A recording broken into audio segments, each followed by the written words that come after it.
তোমার মধ্যে অনন্তকাল বসবাসের ইচ্ছে, তোমার মধ্যেই জমি জমা ঘর বাড়ি, আপাতত একতলা। হাসছো কেন? বলো, হাসছো কেন? একতলা আমার এক বিন্দু পছন্দ নয়। সকাল সন্ধে চাঁদের সঙ্গে গপ্পগুজব হবে, তেমন উঁচু না হলে আবার বাড়ি নাকি? আচ্ছা, তাই হবে। চাঁদের গা ছুঁয়ে বাড়ি, রহস্য উপন্যাসের মতো ঘোরানো প্যাঁচানো সিঁড়ি, বাঁকে বাঁকে সোনালি ফ্রেমে বাঁধানো স্বপ্ন দৃশ্য, সিং সমেত মায়া হরিণের মুন্ডু। হাসছো কেন? বলো, হাসছো কেন? কাটা হরিণ দেওয়ালে ঝুলবে, অসহ্য।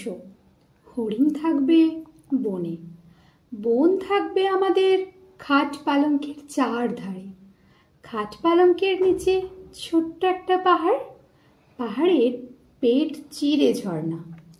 আচ্ছা, তাই হবে।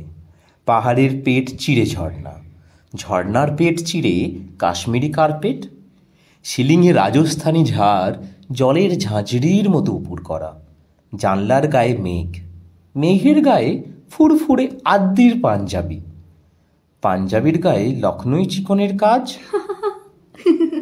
হাসছো কেন? বলো, হাসছো কেন? মেঘ রোজ রোজ পাঞ্জাবি পরবে কেন? একদিন পরবে বালুচরি শাড়ি কিংবা খাটাওয়ের পাতলা প্রিন্ট, মাথায় বাগান খোপা, খোপায় হীরের প্রজাপতি। আচ্ছা, তাই হবে।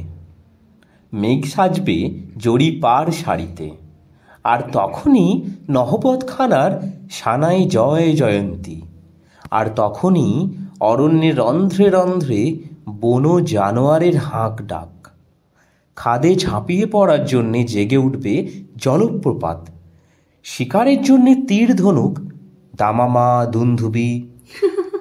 হাসছো কেন? বলো, হাসছো কেন? তুমি এমনভাবে বলছো যেন ভালোবাসা মানে সাপে আর নেউলে ভয়াবহ একটা যুদ্ধ। ভয় লাগছে, অন্য গল্প বলো।